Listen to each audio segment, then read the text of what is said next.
رسول اللہ اسوۃ حسنہ، اللہ نے فرما دیا کہ تمہارے لیے رسول کی زندگی میں ایک بہترین نمونہ ہے، آپ اپنے اعمال کو اس پر پرکھیے۔ اگر میرے اور آپ کے اعمال نبی کی زندگی سے ملتے ہوئے ہیں، میرے اور آپ کا اگر صبح و شام نبی کی صبح و شام سے ملتا ہے، میرے اور آپ کے شب و روز نبی کی شب و روز سے ملتی ہے، تو یقیناً قابل قبول ہے۔ ورنہ بروز قیامت ہم نیکیوں کا انبار لے کر پہنچیں گے، ہم اپنے گمان کے اندر نیکیوں کا انبار لائیں گے، لیکن اللہ نے فرما دیا وَمَن يَبْتَغِ غَيْرَ الْإِسْلَامِ دِينًا فَلَن يُقْبَلَ مِنْهُ۔ اے لوگوں، دین اسلام سے ہٹ کر اگر کوئی طریقہ قیامت میں تم لے کر آؤ گے، فَلَن يُقْبَلَ مِنْهُ، اللہ فرماتے ہرگز قبول نہیں کیا جائے گا۔ آج میرے دوستو، امت مسلمہ کے بالخصوص نوجوان جنہیں اپنی جوانی پر نشہ ہے، جو اپنی جوانی کے غرور میں یہ سمجھتے ہیں کہ ہماری جوانی ضائع نہیں ہوگی، جن کا خیال یہ ہے کہ ہماری طاقتیں ختم نہیں ہوں گی، جو آج بوڑھے ہیں کل وہ بھی جوان تھے، جو قبروں کے اندر پڑے ہوئے ہیں کل وہ بھی حیات تھے، وہ اس دنیا سے جا چکے ہیں، ان کو ہم اپنے کاندھے پر اٹھا کر قبر کے اندر دفنا چکے ہیں، ان میں سے بعضے نور کی محفلوں میں ہوں گے، ان میں سے بعضوں کے لیے جنت کے دروازے کھول دیے گئے ہوں گے، بعضوں پر جنت کی ہوائیں آ رہی ہوں گی، اور میرے دوستوں ان میں سے باتیں ایسی بھی ہوں گے کہ جن کو قبر کے اندر بچھو اور سانپ ڈس رہے ہوں گے، دائیں سے بھی ڈس رہے ہوں گے، بائیں سے بھی ڈس رہے ہوں گے، جن کی قبر کو جہنم کا گڑھا بنا دیا گیا ہوگا۔ میں اور آپ نہیں جانتے کہ ہمارا حشر کہاں ہوگا، عنقریب وہ دن آئے گا کہ ہمارے عزیز و اقارب، ہمارے اپنے، ہماری اولادیں، ہمارے بھائی، ہمارے والدین اور ہمارے دوست و احباب ہمیں کاندھے پر اٹھائیں گے اور قبر کے اندر دفنا کر چلے آئیں گے، چند دن روئیں گے، چند دن گڑ گڑائیں گے، چند دن تذکرہ ہوگا، چند دن ایصال ثواب ہوگا، قرآن خوانیاں ہوں گی، صدقات تقسیم کیے جائیں گے، لیکن وقت کے ساتھ ساتھ سب بھول جائیں گے اور کام آئیں گے تو صرف میرے اور آپ کے نیک اعمال کام آئیں گے۔ میرے دوستو، ہم نے جس کو ہنسی مذاق سمجھا ہوا ہے، جس زندگی کو ہم نے کھیل تماشا سمجھا ہے، اور جس زندگی کے شب و روز کو ہم لغویات میں گزار رہے ہیں، جس زندگی کے قیمتی اوقات کو ہم اللہ کی نافرمانی میں گزار رہے ہیں، رب کعبہ کی قسم، جب وہ دن ہوگا میں اور آپ اللہ کے سامنے ہوں گے اور شمار کرایا جائے گا، نامہ اعمال لایا جائے گا اور زندگی کا ہر ایک لمحہ اس کو دکھایا جائے گا، انسان کہے گا ما لہذا الکتاب لا یغادر صغیرہ ولا کبیرہ الا احصاها، یہ کیسا نامہ اعمال ہے، یہ کیسا رجسٹر ہے جس میں میری زندگی کا نہ کوئی چھوٹا عمل چھوٹا ہے نہ کوئی بڑا عمل چھوٹا ہے۔ یہ ہم اور آپ تصور کرتے ہیں، بالخصوص نوجوان سے میں مخاطب ہوں، جو رات کی تاریکیوں کو غنیمت سمجھتے ہیں، جو رات کی تنہائیوں کو غنیمت سمجھتے ہیں، جو اپنی جوانی کے نشے کے اندر مغرور ہیں، جو اپنی جوانی کو یہ سمجھتے ہیں کہ جوانی زائل نہیں ہوگی، میں بالخصوص ان سے مخاطب ہوں، خدا را وہ اپنی اوقات کی قدر کرے، اپنی اوقات کو ضائع نہ کرے۔ من حسن اسلام المرء ترکہ ما لا یعنی، اسلام کی بہترین خوبی یہ ہے کہ انسان ہر لا یعنی کاموں کو بالکل ترک کر دے، جس میں نہ دین کا کوئی فائدہ نہ دنیا کا کوئی فائدہ جائز نظر آ رہا۔ اللہ تبارک و تعالیٰ نے قرآن کریم کے اندر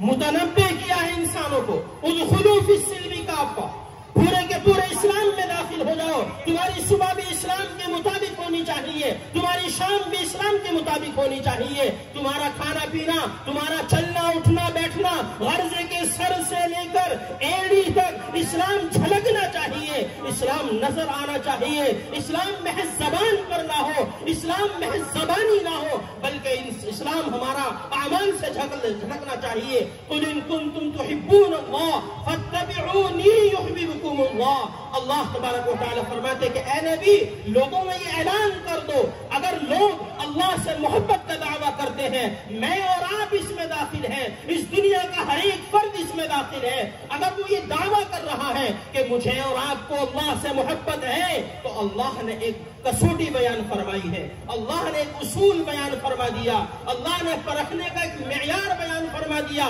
میں اور آپ اپنے اعمال کو اس کسوٹی کے مطابق پرکھیں، اس معیار پر پرکھیں۔ اللہ تبارک و تعالیٰ فرماتے فاتبعونی، اے نبی لوگوں سے کہو اگر وہ مجھ سے محبت کرتے ہیں تو نبی کی پیروی کرے، نبی کے نقش قدم پر چلے، نبی کی زندگی کے طور طریقے کو اپنائیں، نبی کی سیرت کو اپنائیں۔ اگر نبی کی سیرت زندگی میں ہے تو میرا اور آپ کا دعویٰ سچا ہے، ورنہ ہمارا دعویٰ باطل و بیکار ہے۔ اس کو میں ایک مثال سے سمجھاتا ہوں۔ ایک بیٹا سر عام اپنے باپ کو ایک تماچا رسید کر دے، سر عام اپنے باپ کو مار دے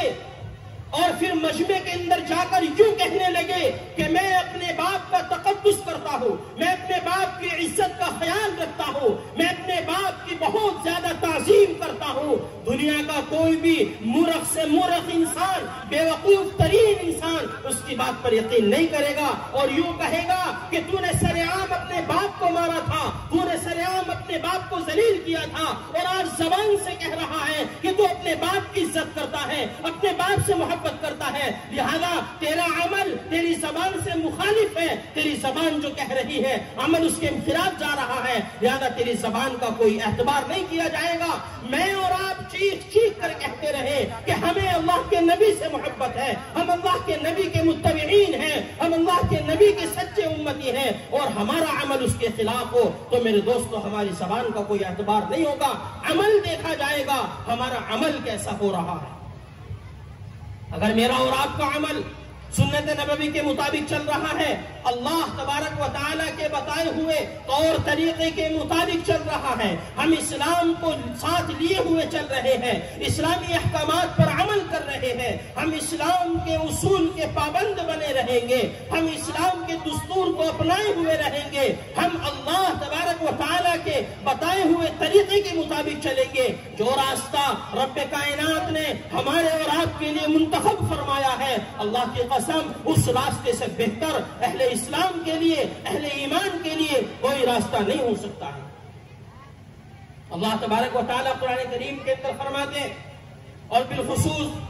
ایک آیت جو میں نے آپ حضرات کے سامنے پڑھی ہے، چند باتیں اس آیت کی روشنی میں عرض کرنا چاہتا ہوں۔ یا ایھا الذین آمنوا لا تتخذوا اليہود والنصارى اولیاء، اللہ تبارک و تعالیٰ فرماتے ہیں اے اہل ایمان تم یہود و نصارہ کے نقش قدم پر نہ چلو، ان کو اپنا دلی دوست نہ بناؤ، ان سے موالات نہ کرو، خدارہ نتیجہ یہ نہ نکل جائے کہ ہم دائرہ اسلام سے خارج ہو جائیں اور ہمیں اس بات کا احساس بھی نہ ہو۔ آج اس امت کے نوجوان، وہ لوگ جو دنیاوی سوسائٹی کے اندر اپنے آپ کو کچھ سمجھتے ہیں اور یہ سمجھتے ہیں کہ میرا تعلق دنیا کی عظیم ترین ہستیوں سے ہے، میرا تعلق دنیا کے بڑے بڑے لوگوں سے ہے، میرا تعلق فلاں فلاں سے ہے، اور اس تعلق کے نتیجے میں وہ ایسے کام کر گزرتے ہیں جن کا اسلام سے کوئی تعلق نہیں، جن کام کو عقیدتاً کرنے والا، احتراماً کرنے والا دائرہ اسلام سے خارج ہو جاتا ہے۔ اللہ فرماتے ہیں وَمَن يَبْتَغِ غَيْرَ الْإِسْلَامِ دِينًا فَلَن يُقْبَلَ مِنْهُ، ایسا عمل ہرگز اللہ تبارک و تعالیٰ قبول نہیں فرمائے۔ میرے دوستو آج کا اجلاس جو رکھا گیا ہے، ہم اس کو اجلاس کی نیت سے سنیں، کوئی یہ سمجھ کر نہ سنیں کہ بس علماء کرام آتے ہیں، بیانات کرتے ہیں، وہ چلے جاتے ہیں، ان کی مہربانیاں ہیں، کرم فرمائیاں ہیں، وہ دور دراز سے آ کر ہمارے اور آپ کے سامنے احادیث نبویہ پڑھتے ہیں، قرآنی آیات پڑھتے ہیں، ان کی تشریح بناتے ہیں، ہمارے دلوں کا تزکیہ کرتے ہیں، ہمارے دلوں کی پاکیزگی کی کوششیں کرتے ہیں، لیکن ہم اور آپ کیا کرتے ہیں؟ ادھر سے سنتے ہیں اور ادھر کو نکال دیتے ہیں، اور مدرسے کی گراؤنڈ سے باہر نکل کر سب کچھ بھول جاتے ہیں کہ جلسے کے اندر کیا کہا گیا اور کیا نہیں کہا گیا۔ میرے دوستو ہم جو کچھ سنیں عمل کی نیت سے سنیں۔ الذين يستمعون القول فيتبعون احسنه اولئك الذين هداهم الله واولئك هم اولو الالباب۔ اللہ تبارک و تعالی فرماتے ہیں کہ جو لوگ باتوں کو سنتے ہیں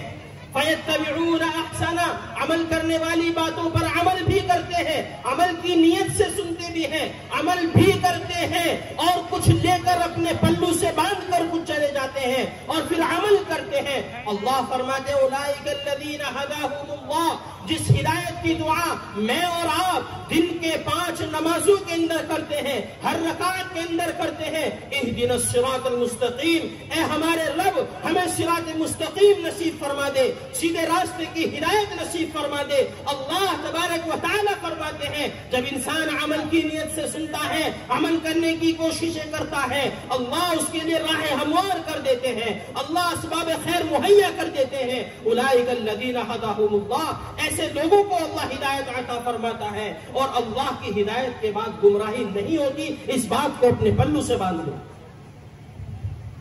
ہدایت 2 طرح سے ہوتی ہے. ایک ہدایت کے معنی ہے راستہ دکھلانا،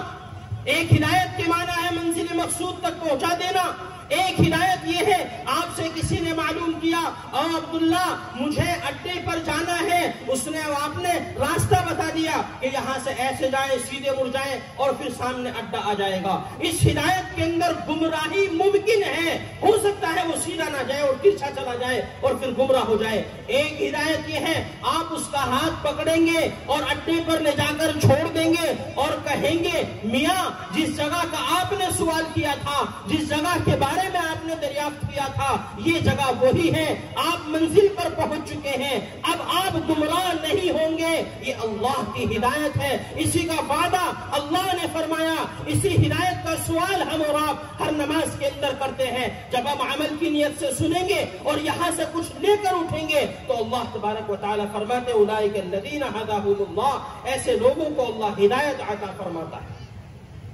وَأُولَئِكَ هُمْ أُولُو الْأَلْبَابِ، اور ایسے ہی لوگ عقل مند ہیں. اللہ ان کو اہل عقل کہہ رہا ہے، اللہ اہل دانش کہہ رہا ہے، اہل سمجھ کہہ رہا ہے. ہم اور آپ کیا کہتے ہیں؟ جس نے بڑا بزنس کھڑا کر دیا، جس نے بڑی بلڈنگ بنا لی، جس نے بڑا امپائر بنا لیا، بڑی بڑی عمدہ گاڑیاں خرید لی، ہم اور آپ کہتے ہیں کہ بھائی فلاں بندہ بہت تیز ہے، اس کا دماغ بہت تیز کام کرتا ہے، اس نے سود لیا، ڈاکہ ڈالا، لوگوں کے حقوق کو پامال کیا، غریبوں کے حقوق کو دبویا، کھسوٹا اور نوچا، اور نہ جانے کتنے لوگوں کے حقوق کو پامال کیا ہوگا، کتنے لوگوں سے سود لیا ہوگا، تب جا کر اس نے یہ امپائر کھڑا کیا ہے، تب جا کر اس نے بزنس کھڑا کیا ہے. ہم اور آپ کہتے ہیں کہ بھائی فلاں بندہ تو بڑا عقل مند ہے، بھائی بڑا تیز ہے، بھائی اللہ نے اس کا ہاتھ پکڑ لیا ہے. یہ معلوم نہیں کہ وہ اللہ کا ہاتھ دھیرے دھیرے اس کی گردن پر پہنچ رہا ہے. یاد رکھو اگر دنیاوی دولت کے ساتھ میں اللہ تبارک و تعالیٰ کی ہدایتیں چل رہی ہیں، اگر اللہ تبارک و تعالیٰ کے احکامات پر عمل چل رہا ہے تو یہ دولت ہمارے لیے خیر ہے. اور اگر اس دولت کی وجہ سے، دنیا کی وجہ سے ہم نے اللہ کے حکموں کو چھوڑ دیا تو یاد رکھنا پھر یہ دولت ہمارے لیے وبال جان ہے. اور بروز قیامت ہم اللہ کے سامنے جس حال میں جائیں گے، اللہ تبارک و تعالیٰ کے سامنے جس حال میں ہم جائیں گے، میرے دوستو سوال ہوگا، پوچھ تاچھ ہوگی، جواب بڑا مشکل ترین ہو جائے گا. ہم اور آپ نے بڑا آسان سمجھا جی دیکھی جائے گی، قبر میں جو ہوگا دیکھی جائے گی، بخشش تو ہو ہی جائے گی، ہم تو ایمان والے ہیں، ہم تو مسلمان ہیں، ہم نے تو کلمہ پڑھا ہے، کچھ لوگ جہنم میں جا کر چلے جائیں گے. یہودیوں کا بعینہ یہی عقیدہ تھا، وَقَالُوا لَن تَمَسَّنَا النَّارُ إِلَّا أَيَّامًا مَّعْدُودَاتٍ. یہودی یہی کہا کرتے تھے کہ ہم تو جہنم میں جائیں گے نہیں، اگر گئے تو چند دن جہنم میں رہیں گے، پھر ہم جنت میں چلے جائیں گے. بعینہ وہی عقیدہ، وہی خام خیالی، اور اسی گلچروں کے اندر اور اسی خام خیالی کے اندر ہم اور آپ جی رہے ہیں کہ ہم تو امت محمدیہ ہیں، ہم تو خیر امت ہیں، ہم تو جنت میں جائیں گے ہی. میرے دوستو جانے کے لیے شرط ہے اس دنیا سے ایمان پر خاتمہ ہو. اور دنیا کے اندر جب تک میں اور آپ رہ رہے ہیں، جب تک کوئی یہ نہیں کہہ سکتا کہ میرا اور آپ کا خاتمہ ایمان پر ہوگا یا نہیں. اس بات کی کیا گارنٹی ہے، کیا دلیل ہے کہ میرا اور آپ کا خاتمہ ایمان پر ہوگا؟ اور ایمان پر اگر خاتمہ ہوگا تو جنت کے حقدار ہوں گے. یاد رکھو اگر ایمان پر خاتمہ نہ ہوا، مرنے سے پہلے کوئی ایسا عمل ہم نے کر دیا جس کی وجہ سے ہم دائرہ اسلام سے باہر نکل گئے، جس کی وجہ سے ایمان ہمارے دل سے نکل چکا، جس کی وجہ سے اللہ نے ہمارے دلوں سے ایمان کو سلب کر لیا اور پھر توبہ نہ کی اور اسی حال میں مر گئے، تو یاد رکھو جنت تو دور، جنت کی خوشبو سے بھی ہم محروم ہو جائیں گے. میرے دوستو اتنا آسان نہیں ہے جتنا ہم نے اور آپ نے سمجھا ہے. اسلام پر عمل کرنا اللہ کے نبی علیہ السلام کا فرمان الدنیا سجن المومن، یہ کوئی الفاظ نہیں ہے، یہ زندگی کے لیے ایک بہترین نصیحت ہے، یہ زندگی گزارنے کے لیے ایک بہترین قوانین ہے، ایک قانون ہے جو اللہ کے نبی نے فرمایا ہے کہ جس طریقے سے قیدی قید خانے کے اندر اپنی منچاہی زندگی نہیں گزار سکتا، اپنی خواہشات کے مطابق وقت نہیں گزار سکتا، اسی طرح ایک ایمان والا، ایک مومن مسلمان اس دنیا کے اندر اپنی خواہشات کے مطابق زندگی نہیں گزار سکتا. خواہشات دنیا کے اندر نہیں چلیں گی، دنیا کے اندر قانون خدا بندی چلے گا، دنیا کے اندر اللہ تبارک و تعالیٰ کا قوانین چلے گا، اللہ کے قانون کے مطابق زندگی گزارنی پڑے گی. ادخلوا فی السلم کافہ، ہمارے دل نے چاہا نماز ادا کر دی، دل نے گوارا نہیں کیا تو نماز چھوڑ دی. میں آپ سے پوچھتا ہوں، آپ اپنے دلوں کے اندر جھانک کر دیکھیں، اپنے گریبان کے اندر جھانک کر دیکھیں. میرا دل چاہ رہا ہے فجر کی نماز پڑھنے کا، میں نے جا کر پڑھ لی. میرے دل نے نہیں چاہا ظہر کی نماز کا، میں نے نہیں پڑھی. آپ سے پوچھتا ہوں کہ یہ اسلامی قوانین پر عمل ہے یا اپنی خواہشات پر عمل ہو رہا ہے؟ اپنی خواہش پر عمل ہو رہا ہے. تیرے دل نے چاہا نماز کا تو پڑھ لی، دل نے نہیں چاہا تو نہیں پڑھی. یہ اللہ کے قانون پر عمل کہاں ہوا؟ یہ اللہ کی تعلیمات پر عمل کہاں ہوا؟ یہ اللہ کے حکم کی پیروی کہاں ہے؟ یہ تو اپنی خواہشات کی پیروی ہے. اور خواہشات پر پیروی کرنے والا، خواہشات کے مطابق زندگی گزارنے والا، میرے دوستو اللہ تبارک و تعالیٰ کے یہاں اس کی کوئی اہمیت نہیں ہوگی. یاد رکھو ادخلوا فی السلم کافہ سے مطالبہ ہے کہ تمہاری زندگی کا ہر ایک لمحہ، تمہاری زندگی کے ہر ایک صبح و شام، تمہاری زندگی کا ہر لمحہ اور ہر وقت اللہ کی خواہش کے مطابق ہو جائے. اللہ کا حکم ہو رہا ہے، آپ بالغ ہو گئے، اللہ کا حکم ہوا داڑھی رکھنی ہے، آپ نے چاہا نہیں رکھنی. گھر والوں نے کہا ابھی تو تیری عمر ہی کیا ہے، ابھی تو بچہ ہے. اللہ نے تیرے داڑھی نکال دی، تو بچہ کہاں سے رہ گیا؟ تیرے داڑھی مونچھ آ گئی، تیرے بچہ کہاں سے رہ گیا؟ اب تو موبائل پر فحاشی اور اوریانیت کے ننگے ناچ دیکھ رہا ہے، تو بچہ کہاں سے رہ گیا؟ کہتے ہیں ابھی تو بچہ ہے، ابھی تو تیری شادی بھی نہیں ہوئی ہے، داڑھی بعد میں رکھ لینا. پھر وہ جوان ہوگا، بیوی آ کر منع کر دے گی، اجی داڑھی تمہارے چہرے پر اچھی نہیں لگتی، تم چکنے چپاٹے اچھے لگتے ہو، تم سپا چٹھی اچھے لگتے ہو. وہ کہتا ہے جی امام صاحب بیوی کی درخواست ہے کہ داڑھی تھوڑا بعد میں رکھ لیں گے. امام صاحب کیا کہیں گے؟ امام صاحب تو شریف فیصلہ سنائیں گے کہ اللہ تبارک و تعالیٰ کا حکم ہے کہ تمہیں داڑھی رکھنی ہے سو رکھنی ہے. میرے دوستو ادخلوا فی السلم کافہ کا مطالبہ یہ ہے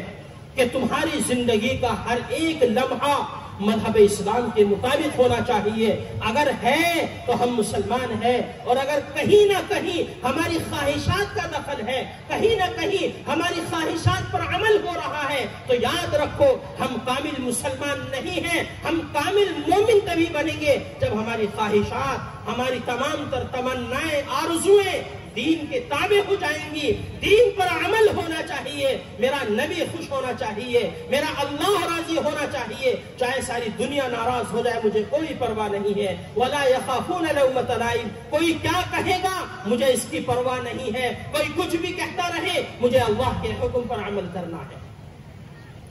میرے دوستو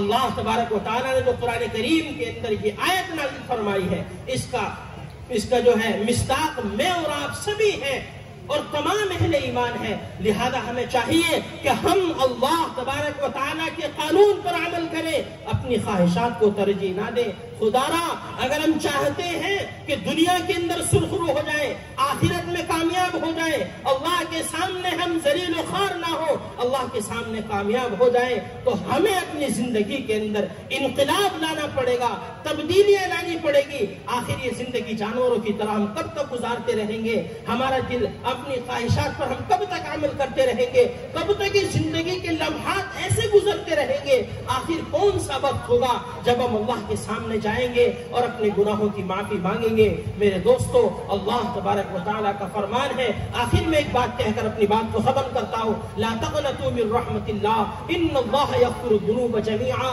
اللہ فرماتے ہیں کہ اے وہ لوگوں، اے میرے وہ بندو جنہوں نے اپنی جانوں پر ظلم کر لیا، جنہوں نے اللہ کی نافرمانی کی، جنہوں نے اللہ کے حکموں کو پامال کر کے اپنی جانوں پر اس معنی کر ظلم کر لیا کہ قیامت میں ان عمل کا خامیازہ تمہیں بھگتنا پڑے گا، یہ جو ظلم تم نے کر لیا ہے، لا تقنطوا من رحمت اللہ، اللہ کی رحمت سے مایوس نہ ہو، اللہ گناہوں کو بخشنے والا ہے، تمام گناہوں کو بخش دے گا۔ میرے دوستو، ہم ہوں تو صحیح اللہ کے سامنے جانے والے، ہم ہوں تو صحیح اللہ سے مانگنے والے، ہم راتوں میں اللہ کے سامنے روئیں، اللہ کے سامنے گر گرائیں۔ میرے دوستو، ہم اور آپ یہاں سے یہ عزم لے کر چلے، اب تک جو گزری ہے وہ گزر جانے دو، جو جا چکی ہے اس کی فکر نہ کرے، اللہ سے معافی مانگے، لیکن آئندہ یہ عزم لے کر چلے کہ ہماری آنے والی زندگی مذہب اسلام کے مطابق ہوگی، قرآن کریم کے مطابق ہوگی، احادیث کے مطابق ہوگی۔ ہم اپنی زندگی کے اندر تبدیلیاں لائیں گے،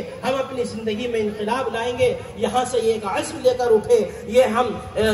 عقیدہ اور پختہ یقین لے کر اٹھیں کہ ہم اپنی آنے والی زندگی کو اللہ کے نبی علیہ السلام کی سنت کے مطابق گزاریں گے، اللہ کے احکامات کے مطابق گزاریں گے۔ اللہ مجھے اور آپ کو اور یہاں بیٹھے تمام لوگوں کو اور تمام جو ہماری مائیں بہنیں ہیں، اللہ تبارک و تعالی سب کو عمل کی توفیق عنایت فرما دے۔ اللہ پاک ہم سب کو سنت نبوی کے مطابق زندگی گزارنے کی توفیق عنایت فرما دے۔ آمین۔ وآخر دعوانا الحمدللہ رب العالمین۔